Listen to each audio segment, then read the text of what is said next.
yang ditegur oleh Allah Subhanahu wa taala. Ditegur karena meninggalkan kaumnya sebelum ada perintah dari Allah Subhanahu wa taala. Nabi Yunus beristihad bahwa kayaknya ini gak mungkin sudah mereka beriman. Akhirnya Nabi Yunus alaihissalam pergi dan Allah menegurnya dengan teguran, dia termasuk salah satu yang dilempar ke tengah laut.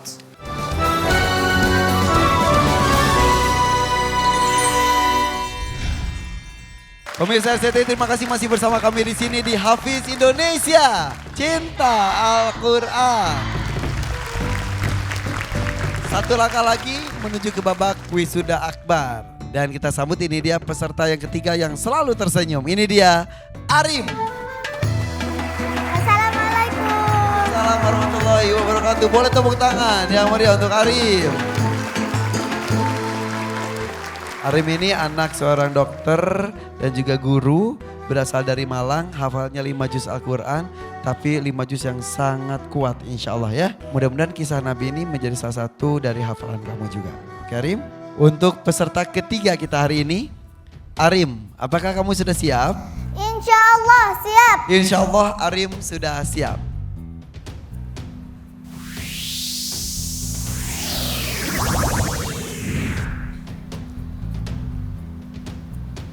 Untuk Arim, ini dia kisah Nabi.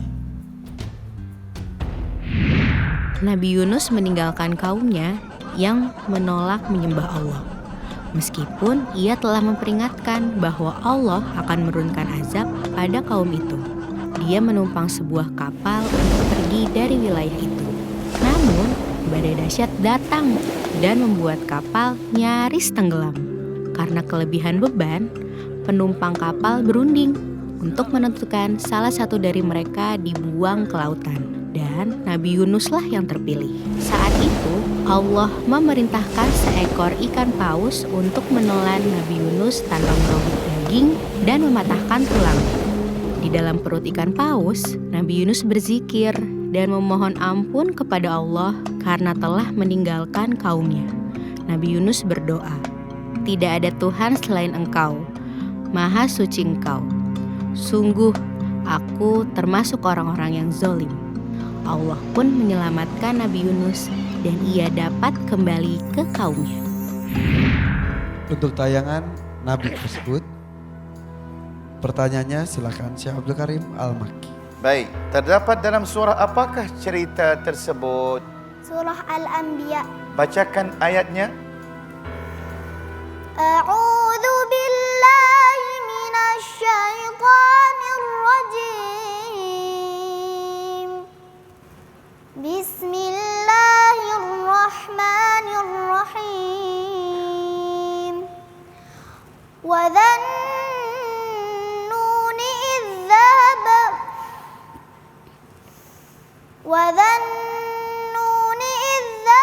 mughadiban fadhanna an lan naqdira alayhi fanada fi dhulumati an la ilaha illa anta subhanaka inni kuntu minadh dhalimin.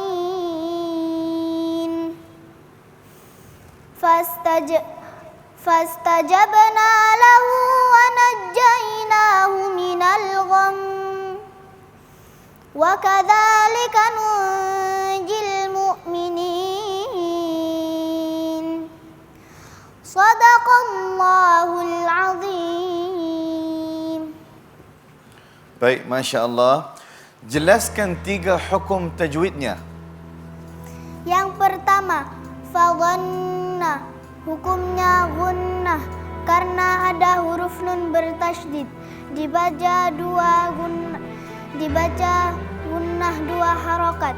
Yang kedua, illa anta, hukumnya majaid munfasil karena ada huruf mat alif bertemu dengan huruf hamzah di lain kata. Dibaca 4 atau 5 harokat. Yang ketiga, kuntu, hukumnya ikhfa haqiqi karena nun sukun bertemu dengan huruf kaf. dibaca 2 harokat. Masya Allah, mantap, luar biasa. Ya. Arim, Malang. Boleh tepuk tangan lebih meriah lagi untuk Arim.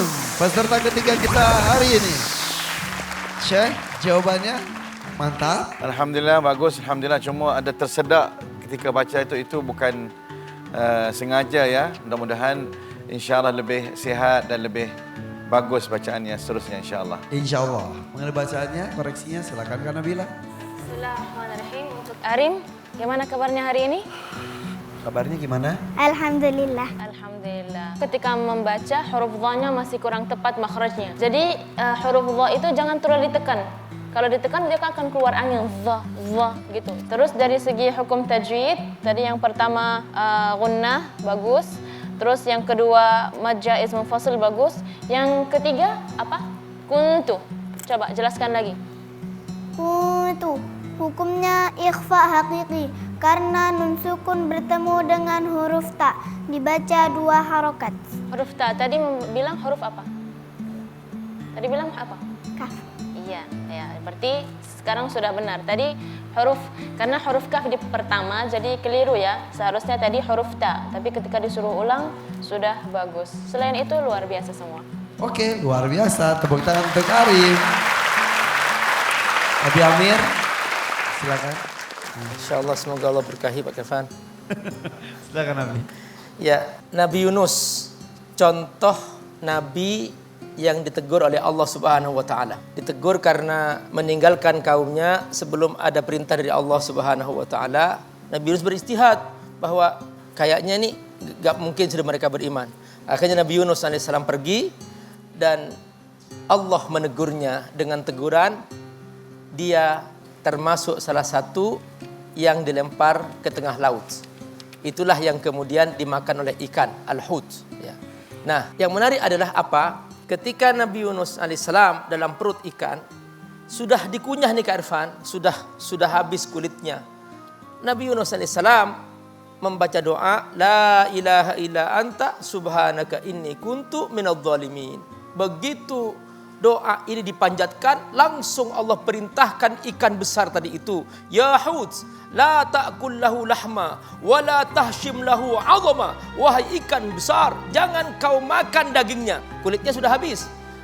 Jangan kau makan tulangnya. Maka langsung ikan besar itu menepi ke pantai dan langsung dimuntahkan. Allah kirimkan angin yang kemudian angin ini membawa daun yaktin, daun yang tidak disukai serangga. Dari sinilah kemudian Nabi Yunus AS terjaga sehingga tidak ada semut mendekat, tidak ada lalat mendekat. Sampai akhirnya kemudian Allah kirim seekor rusa yang sedang hamil dan menyusui. Dari situ Nabi Yunus minum susu dan sampai akhirnya Allah kembalikan kulitnya seperti semula. Dan ini doa luar biasa. Saudaraku rahimakumullah, jangan lepaskan doa Nabi Yunus AS dalam kondisi sesulit apapun. Jangan berkata, jalanku sudah buntu sehingga kemudian bunuh diri. Jangan, baca doa Nabi Yunus. Insya Allah Allah buka jalan keluar baginya. Yang kata kita mustahil, bagi Allah tidak ada yang mustahil. Betul, harus yakin Allah selalu ada untuk kita dan permasalahan seberat apapun untuk kita pasti sesuai dengan kemampuan kita untuk menghadapinya. Benar. Terima kasih Dewa Juri. Buat tepuk tangan untuk kisah dan juga kupasan cerita yang kadang kita tak pernah ketahui secara detail cerita tersebut. Nah, untuk Arim. Arim ini seru kau dengar ceritanya. Kamu suka diajak jalan-jalan sama bunda dan ayah kamu ya. Diajarkan juga untuk menyayangi binatang. Kelinci kamu namanya siapa? Lupa lagi. Lupa terus siapa? Siapa? Jessica. Betul ya? Ya, Jessica. Suaminya Jessica siapa namanya?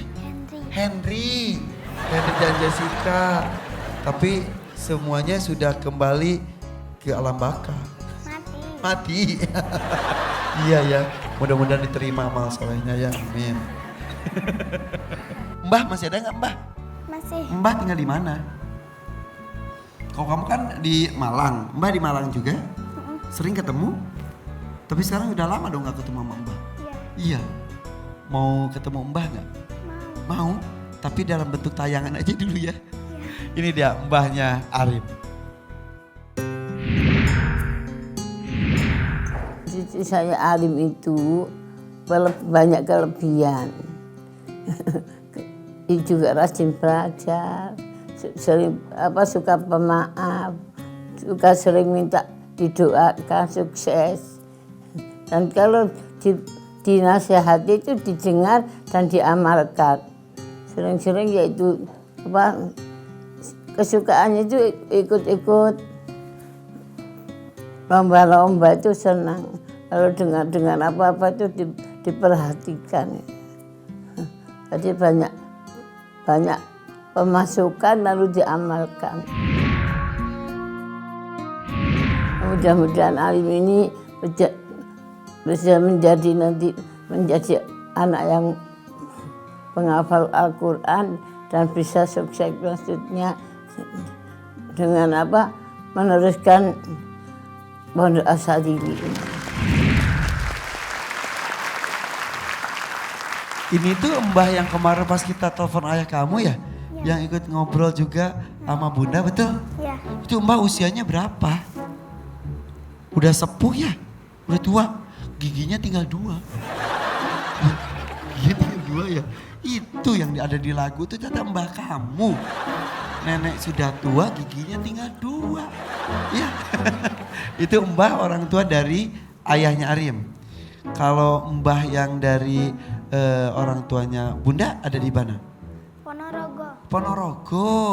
Iya Bunda. Iya. Saya dengar cerita katanya dulu ketika Bunda memutuskan untuk tidak bekerja, untuk mendampingi anak-anak saja dan menjadi ibu rumah tangga, sempat ada kecewa ya orang tua Bunda, betul? Iya, Sempat betul. kecewa orang tua saat itu? Iya mungkin. Iya. Memang terakhir pendidikan kalau boleh tahu, maaf. Bunda pendidikan terakhir apa saat itu? S1. S1, sempat bekerja Sempat bekerja sebagai sama guru. guru juga. Terus sebelumnya. ketika menikah memutuskan untuk Alhamdulillah orang tua saya itu meskipun dengan penuh keterbatasan kebetulan SD saja tidak lulus. Tapi semangatnya beliau untuk saya untuk kuliah itu begitu besar. Nah dari situ kan harapannya orang tua itu kan ya kebetulan di kampung saya itu jarang anak yang sampai sarjana. ya maksudnya kuliah tinggi buat apa, paling balik-baliknya juga di dapur gitu kan. Oke. Sebenarnya saya dulu nggak kepingin kuliah karena bercita-cita pengen segera bekerja untuk segera bisa membantu kedua orang tua saya gitu. Sampai dulu itu saya teringat waktu SMP kalau nggak salah itu untuk beli buku saja saya harus menjual daun pisang gitu karena untuk membayar SPP kalau nggak salah waktu itu. Terus kemudian SMA itu karena saya pengen segera bekerja, saya itu pengen jadi polwan. Ya sempat. Karena umur saya kurang waktu itu, jadi ya sudah Pak, saya tak kerja ke luar negeri aja begitu. Tapi beliau tidak mengizinkan, Jadi jangan kamu anak perempuan. Sempat terpikir untuk jadi TKW? Iya, jadi TKW. Tapi bapak saya itu begitu sangat menjaga saya gitu loh. Pergaulan apa itu meskipun tidak tahu agama tapi norma-norma itu begitu diajarkan begitu. Akhirnya dengan Allah memberikan kemudahan untuk saya bisa mengikuti pembelajaran dan prestasi, akhirnya saya bisa kuliah dengan tanpa tes waktu itu. Sudah kuliah dan sebagainya sampai pada akhirnya saya menikah. Menikah itu pun bapak saya belum mengizinkan sebenarnya. Kenapa? Karena saya masih kuliah. Belum selesai. Belum selesai. Cita-cita belum terwujud kok udah menikah gitu Iya, ya? maksudnya itu biar nanti bisa membantu adik gantian gitu loh. Ayahnya Arim saat itu sudah selesai kuliahnya atau masih kuliah? Sudah, beliau sudah sebagai dokter. Sudah jadi dokter. Iya, ya. tapi bapak saya masih belum mengizinkan. Ya. Cuma mbah saya kan sudah sepuh. Jadi apa yang beliau sampaikan bapak nurut. Akhirnya diizinkan karena yang membiayai saya. Terima kasih sekali kepada kakak saya. Kakak saya waktu itu jadi TKI ke Korea laki-laki ya gitu. Akhirnya saya harus ya bekerja itu untuk sebenarnya jauh sekali dari perjuangan mereka yang begitu besar. Kalau dibilang saya itu harus balas jasa, jauh sekali. Karena jasa mereka begitu besar beliau ini. Nah, sampai akhirnya saya bekerja, berhenti itu karena saya pulang malam. Harus ngelembur di sekolah sama suami tidak diizinkan. Nah, kebetulan juga anak-anak masih kecil, berhenti akhirnya. Tapi saya itu kan karena ibu saya itu kena tumor otak ya, jadi operasi 2 kali, mau tidak mau pengobatan itu harus rutin sampai sekarang. Ya akhirnya saya memutuskan untuk kerja lagi supaya orang tua itu tidak merasa mengerepoti suami gitu loh. Jadi ketika diputuskan awal untuk berhenti bekerja, betapa kecewanya saat itu orang tua karena itu menjadi salah satu cita-cita dan juga pencapaian sukses menurut orang tua dari bundanya Arim. Dan sekarang akhirnya memutuskan untuk bekerja lagi dengan niatan untuk membahagiakan orang tua. Betul. Cuma tetap saya nggak kerja yang full. Saya minta izin untuk yang part time aja, jadi Jumat, Sabtu, Minggu tetap mendampingi anak-anak. Ya. Jadi bukan materi yang dikejar, tapi Insyaallah untuk mengamalkan ilmu yang dimiliki. Betul, ya mudah-mudahan mengalir, mudah-mudahan mendapat ridhonya Allah dan mengalir kepada kedua orang tua. Diniatkannya juga bagus untuk membagikan orang tua. Karena orang tua itu,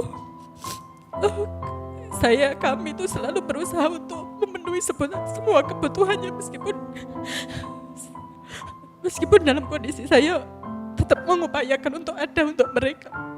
Meskipun pada waktu itu tidak ada, tapi kita tetap mengupayakan ada apapun yang diminta.